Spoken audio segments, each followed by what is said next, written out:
जला अस्थियां बारी बारी, चिटकाई जिनमें चिंगारी, जो चढ़ गए पुण्य बेदी पर, लिए बिना गर्दन का मोल, कलम आज उनकी जय बोल। पीकर जिनकी लाल सिखाएं, उगल रही सो लपट दिशाएं, जिनके सिंहनाद से सहमी धरती रही अभी तक डोल, कलम आज उनकी जय बोल।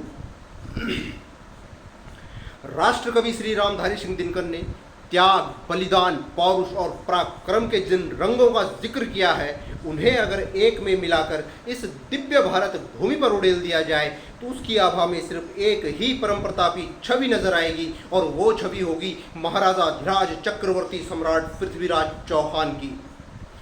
नमस्कार साथियों, मैं हूं संदीप रावत और आज मैं आपको ले चलूंगा 830 साल पहले गौर यानी गजनी के दुष्ट अताताई डकैत मोहम्मद गौरी के राज दरबार में, जहां छल से आधी रात को हमला करके सम्राट पृथ्वीराज चौहान को बंदी बनाकर लाया गया है।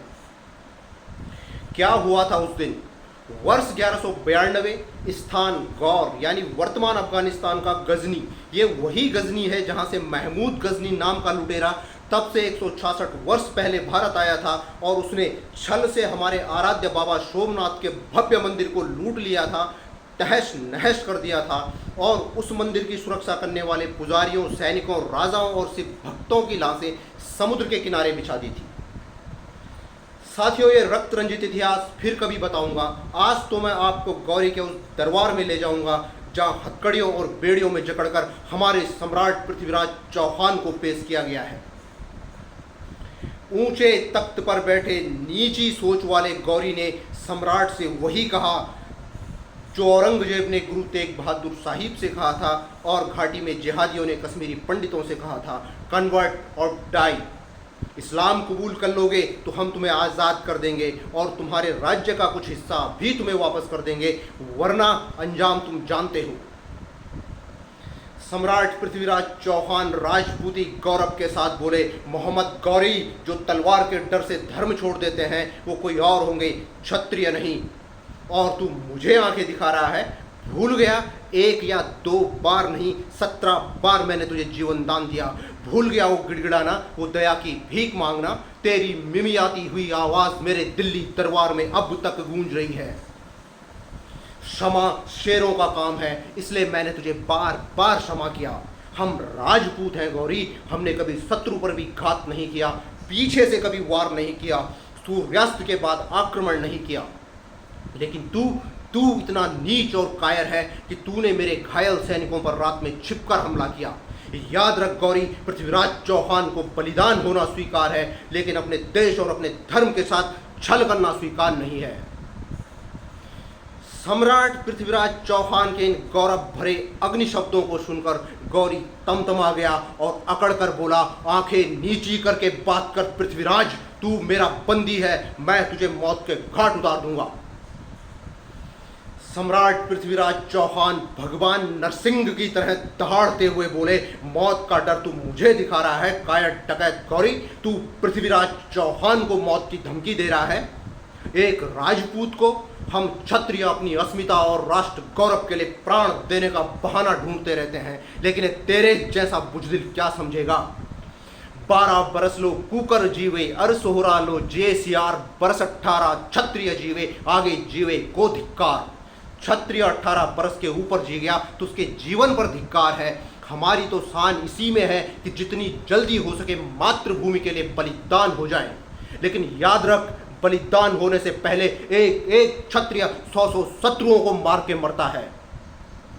और रही बात आंखें झुकाने की, तो सुन ले गौरी, पृथ्वीराज चौहान की आंखें सिर्फ मां और मातृभूमि की आंखें झुकती है।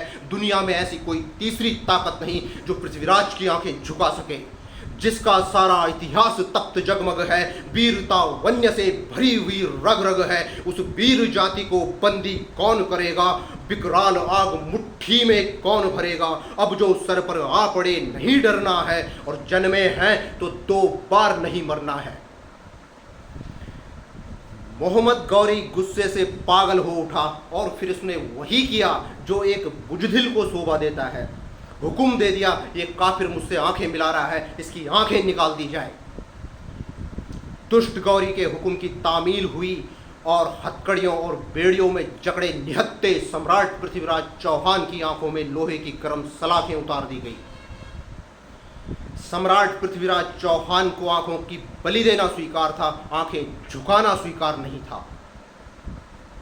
शैतान को अपना दिल बहलाने के लिए भी लहू के फवारे चाहिए। एक बार मोहम्मद गौरी ने अपने मनोरंजन के लिए सम्राट पृथ्वीराज चौहान को भूखे शेर के बाड़े में डलवा दिया, लेकिन जब शेर पृथ्वीराज चौहान पर झपटा तो देखने वाले हंसे नहीं, उनकी आंखें फटी की फटी रह गई। कैसा कैसे हो सकता है, सबका यही सवाल था, क्योंकि महाराज भरत के वंशज निहत्थे और नेत्रहीन नरसिंह सम्राट पृथ्वीराज चौहान शेर के जबड़े को फाड़कर उसे मौत की नींद सुला चुके थे। ये सिद्ध हो चुका था कि असली शेर कौन था।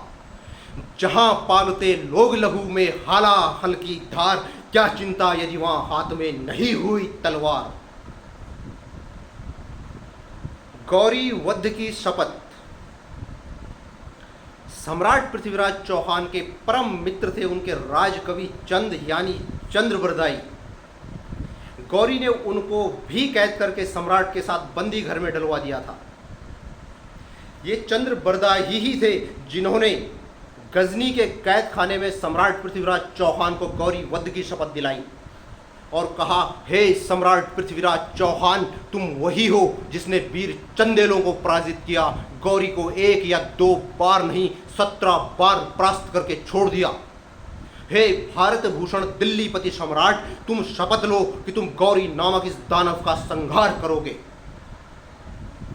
सम्राट ने शपथ तो ली, पर अपनी फूटी हुई आंखों पर उन्हें रोना आ गया और वो चंद से बोले, चंद, मेरी ये शपथ पूरी कैसे होगी। गौरी ने वो आंखें फोड़ दी हैं जो बड़े से बड़े शत्रु को घूर कर घुटनों पर झुका देती थी। चंद्रबरदाई ने पृथ्वीराज चौहान को सांत्वना दी और राजपूती गौरव का गान करते हुए कहा, अपने मित्र पर भरोसा रखें सम्राट, तुम्हारी शपथ अवश्य पूरी होगी। मनु नहीं मनु पुत्र है ये सामने, जिसकी कल्पना की जीभ में भी धार होती है। बाण ही होते नहीं केवल विचारों के, स्वप्न के भी हाथ में तलवार होती है। और फिर मातृभूमि के लिए लड़ने मरने और मारने का वो शुभ दिन आ गया, जिस राजपूत जिसकी प्रतीक्षा एक एक सांस गिन के करता है। शब्द भेदी बाण द्वारा गौरी का वध। आज अत्याचारी गौरी ने अपने आतंक से लोगों को डराने के लिए, अपने नगर में अपने खौफ को बढ़ाने के लिए खुलेआम सम्राट पृथ्वीराज चौहान का सर कलम करने का फैसला किया है। दरबार सज चुका है, देखने वालों की भीड़ जुट चुकी है। उधर सामने एक ऊंचे तख्त पर मोहम्मद गौरी बैठा हुआ है और इधर सम्राट पृथ्वीराज चौहान को उनके अप्रतिम मित्र चंद्रबरदाई के साथ दरबार में लाया गया है। सर कलम करने के लिए पृथ्वीराज की गर्दन पर तलवार भी रख दी गई है। बस एक इशारे का इंतजार है, एक हुक्म का इंतजार है कि कब गौरी का हाथ हिले और सम्राट की गर्दन उतार दी जाए। जैसे ही मोहम्मद गौरी ने हुक्म देने के लिए हाथ उठाया, चंद्रबरदाई बोल पड़े, सुल्तान मोहम्मद गौरी, क्या तुझे पता है तू किसे मानने जा रहा है। मोहम्मद गौरी ने जवाब दिया, हाँ मुझे पता है, एक काफिर को। महाकाल को प्रणाम करते हुए चंद्रबरदाई ने उत्तर दिया, तुझे पता होना चाहिए गौरी, जिसे तू मृत्यु दंड देने जा रहा है वो कोई सामान्य राजा नहीं, सम्राट पृथ्वीराज चौहान है, जो शब्द भेदी बाण चलाने की कला जानते हैं। गौरी हंसा, तो अब अंधा तीर चलाएगा, ये तमाशा तो हम जरूर देखेंगे। पृथ्वीराज की बेड़ियां खोल दी जाए और इसके हाथ में धनुष बाण थमा दिया जाए। मोहम्मद गौरी ने चंद्रबरदाई के सामने एक शर्त रख दी, यदि पृथ्वीराज शब्द भेदी बाण न चला पाया तो तेरा भी सर कलम कर दिया जाएगा। चंद्रबरदाई ने मुस्कुराकर उत्तर दिया, ऐसी नौबत नहीं आएगी सुल्तान। मोहम्मद गौरी ने हुक्म दिया, करतब शुरू किया जाए। करतब शुरू हो गया। सेवक जो घंटा बजाते, सम्राट पृथ्वीराज चौहान के शब्द भेदी बाण उसे फिर कभी न बजने की आज्ञा देकर खंड खंड कर देते। तवे और घंटे एक के बाद एक टूट टूट कर बिखर रहे थे। जिधर से भी एक बार आवाज आई, उधर से फिर कभी आवाज नहीं आई। मोहम्मद गौरी और उसके दरबारी हक्के पक्के से इस करामात को देख रहे थे। उनको विश्वास ही नहीं हो रहा था कि ऐसा भी हो सकता है।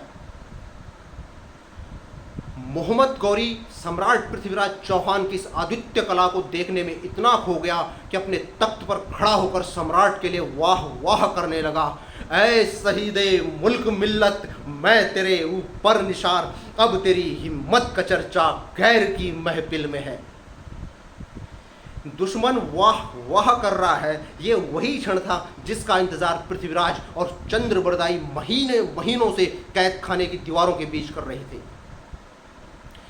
सम्राट पृथ्वीराज चौहान गौरी की आवाज से उसकी दूरी का अनुमान लगा ही रहे थे कि चंद्रबरदाई ने एक दोहा पढ़ा, 4 बांस 24 गज अंगुल अष्ट प्रमाण, ता ऊपर सुल्तान है मत चुके चौहान। सम्राट पृथ्वीराज चौहान ने पूरी ज्योमेट्री एक क्षण में समझ ली और मन ही मन रणचंडी को प्रणाम करके बाण छोड़ दिया और वो बाण गौरी की छाती को भेदता हुआ चीरता हुआ निकल गया। देखने वाले स्तब्ध रह गए, समझ ही नहीं पाए कि हुआ क्या। जब होश ठिकाने आया, गौरी को मरा हुआ देखा तो उसके सहचर पृथ्वीराज और चंद्रबरदाई को मारने दौड़ पड़े, लेकिन भारत माता के इन यशस्वी पुत्रों को किसी डकैत के हाथों मरना स्वीकार नहीं था। चंद्रबरदाई और पृथ्वीराज ने एक दूसरे की छातियों पर कटार घोंप दी। दोनों भारत माता की गोद में सर रख के सदा सदा के लिए सो गए। अफगानिस्तान में आज भी सम्राट पृथ्वीराज चौहान की समाधि उनके अनन्य पौरुष और राष्ट्र धर्म के प्रति उनके समर्पण की याद दिलाती है। आपने बड़े ध्यान से, बड़े धैर्य से सुना। आपका आभार।